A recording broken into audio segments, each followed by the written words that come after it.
Hey everyone, welcome to Butt First Yoga. Today I'm going to be breaking down the sun salutation. So if you've done the flow before, or even if you haven't, this is a great video to watch so that you understand those poses that go into making a sun salutation. I'll give you some different options. In every single flow class, whether you're taking one of mine on this channel or you're taking someone else's, you never have to do the flow the exact same way. So listen to your body. I'll show you some different variations. They're always going to play with different areas of strength for you. And so you can really pick whatever option is going to work the best for you. So let's explore sun salutations.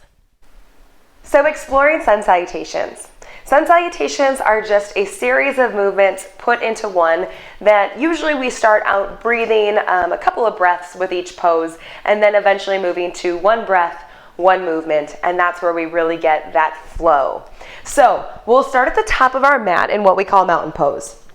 Our feet are facing forward, our heels are underneath our hips, and all 10 toes are forward. Roll your shoulders back, open up your chest, then take a big inhale and reach your hands up overhead. So from the front, my feet are in the same position. I'm not pushing my belly out or arching forward. This is extended mountain. We're really thinking about being tall and long here. The pinkies spiral forward, so the palms face each other, and we're bringing our biceps close to our ears, but keeping our shoulders melted down our back. In this posture, I want you to feel grounded. I want you to feel that you're pushing through the floor while also reaching up. Think about push down to lift up. That's a good way to think about it. So, posture one, inhale, extended mountain pose.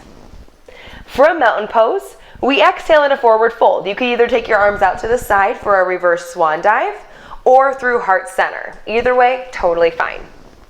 So exhale into forward fold. I'm traveling my hands through heart center, hinging at my hips, bringing my hands down to touch the floor.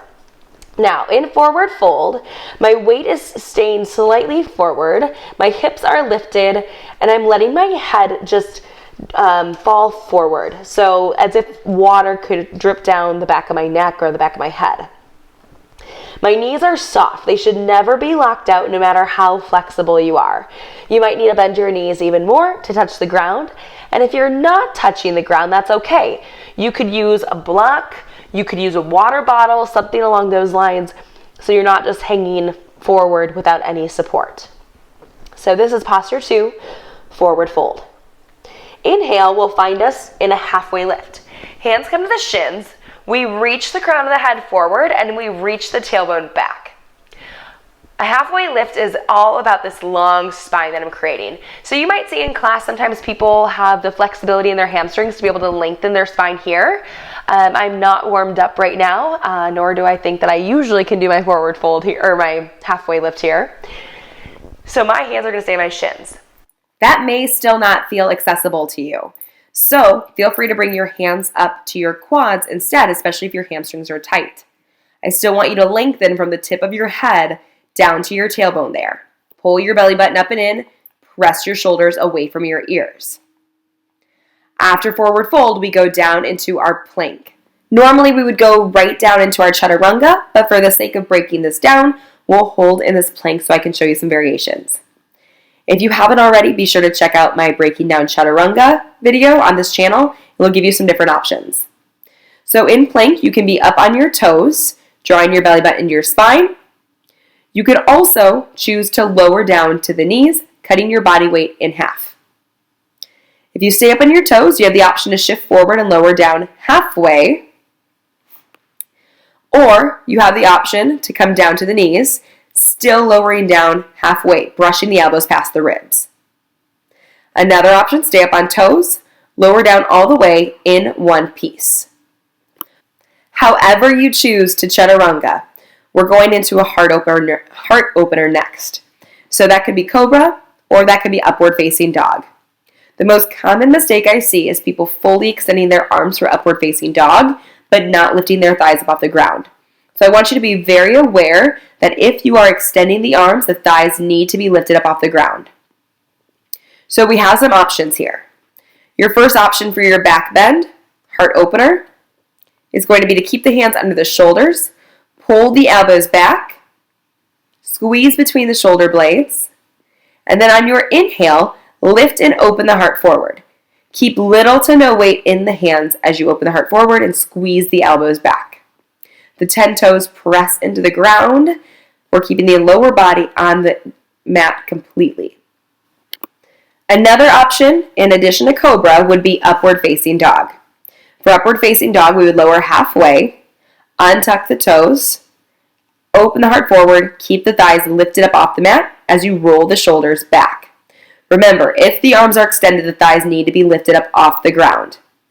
It's so important that we do that because when we're pressing down into the ground, we're putting a lot of compression on our low back or our lumbar spine, and it's really not good for our spinal health. So be sure to take good care of your spine. Choose cobra if that is the better option for you. So you can also lower down all the way and go into upward facing dog from here. Same rules apply. Inhale, open the heart forward, roll the shoulders back, keep the thighs lifted off the ground. So after your heart opener, whether you chose cobra or upward facing dog, we're going to transition into downward dog. You can take this transition one of two ways. You could travel through tabletop, where you tuck your toes, lift your hips, and then press up, or tuck your toes, lift to plank, and then push the hips high and back for downward facing dog. So that's really a full sun salutation. If your instructor tells you to take a flow or take a sun salutation, that's oftentimes what it would look like. However, you always have the option to skip all of that and go right into downward facing dog because that's where we're typically going to finish. Let's go ahead and go through one all together. Heels underneath the hips, starting at the top of the mat. Inhale, extended mountain pose. Exhale, forward fold, hinge at the hips. Inhale, halfway lift, press through the shins or the quads, lengthen your spine. Exhale, chaturanga of your choice. Lower down halfway or all the way, brushing your ribs past your elbows.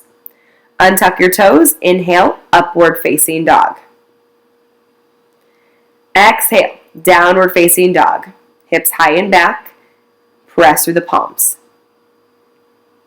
Then we would typically inhale, look forward, walk or step the feet to the top of the mat, and then go through a couple more, or go into maybe a sun B variation of some sort, or continue in our flow in class. So remember that this is just one example of a sun salutation.